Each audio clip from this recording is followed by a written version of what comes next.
حامدا مصلیا مع بعد۔ ایک بھائی کا سوال ہے، اگر کوئی روزہ دار سورج غروب ہونے سے 1 گھنٹہ پہلے یا اس سے کم وقت میں ہوائی جہاز میں سفر کرتا ہے اور وہ شہر سے دور بھی ہو جاتا ہے، تو اس صورت میں روزہ کس وقت اختیار کیا جائے گا؟ ماشاءاللہ بڑا عمدہ سوال ہے۔ اگر روزہ دار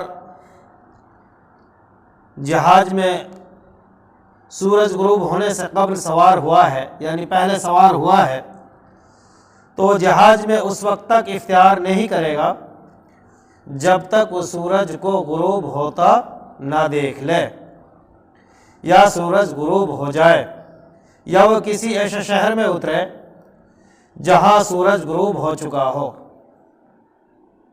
اس کی دلیل میں عمر بن خطاب رضی اللہ عنہ سے ایک حدیث مروی ہے کہ اللہ کے رسول صلی اللہ علیہ وسلم نے ارشاد فرمایا، اذا اقبل اللیل من ہاہنا وغربت الشمس فقد افطر الصائم۔ بخاری کتاب الصوم باب متى يحل الفطر الصائم، حدیث نمبر 1954۔ جب رات اس سمت آئے اور دن اس سمت سے چلا جائے اور سورج غروب ہو جائے تو اس وقت روزہ دار روزہ اختیار کر لے۔ اور صحیح مسلم میں ہے، عبداللہ بن ابی اوفا رضی اللہ عنہ فرماتے ہیں، ہم اللہ کے رسول صلی اللہ علیہ وسلم کے ساتھ رمضان میں سفر کرتے تھے کہ جب شمس غروب ہو جاتا، سورج غروب ہو جاتا یا غروب شمس قریب ہو گیا تو آپ نے فرمایا، اے فلاں سواری سے نیچے اتر کر ہمارے لیے ستو تیار کرو۔ تو اس نے کہا، ابھی تو دن باقی ہے، یعنی ابھی سورج غروب نہیں ہوا ہے۔ آپ صلی اللہ علیہ وسلم نے فرمایا، نیچے اتر کر ستو تیار کرو۔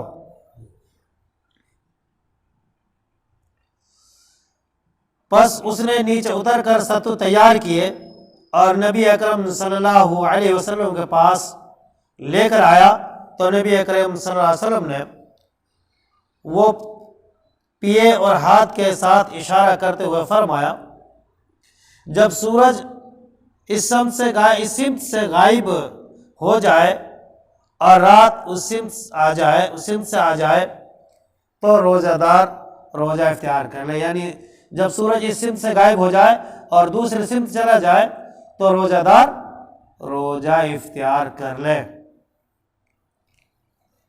مسلم کتاب الصیام باب وقت انقضاء الصوم وخروج النہار، حدیث نمبر 1101۔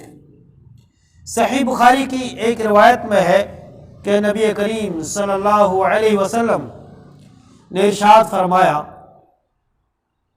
جب تم رات کو اس سمت سے آتا دیکھو اس وقت روزہ اختیار کر لے، روزہ دار روزہ اختیار کر لے۔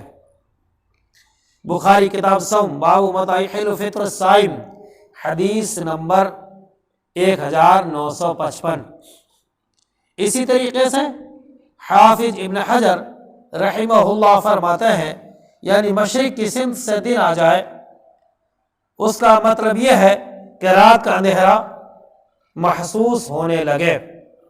فتح الباری جلد نمبر 4 250۔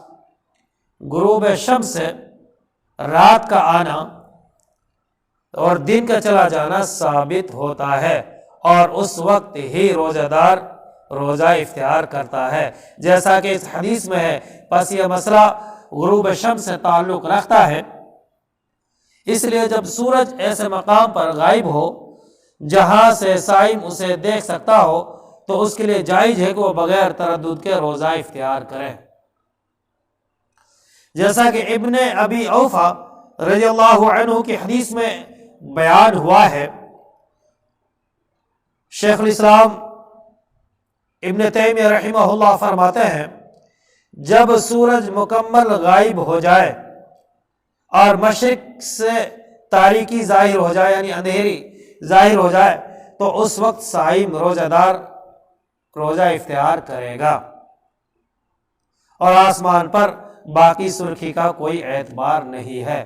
مجموع الفتاوی 25 215 216۔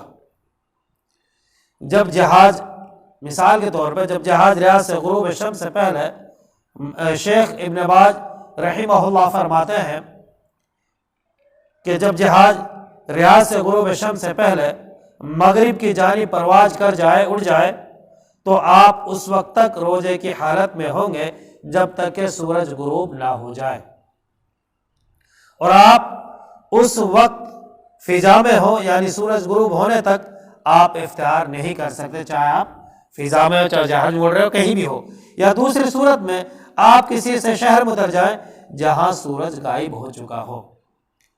مجموعہ فتاوی و مقالات 15 322۔ تو اس سے پتہ چلتا ہے کہ جب تک سورج غروب نہ ہو آپ کہیں بھی ہو روزہ افطار نہیں کر سکتے۔ حاصل کلام یہ ہے کہ جب تک سورج غروب نہ ہو جائے جہاز میں سوار روزہ دار روزہ افطار نہیں کر سکتا، اس لیے روزہ جب ہی افطار ہوگا جب سورج غروب ہو جائے۔ باقی اللہ رب العالمین بہتر جانتا ہے۔ امید ہے کہ آپ کی سمجھ میں آپ کے سوال کا جواب آ گیا ہوگا۔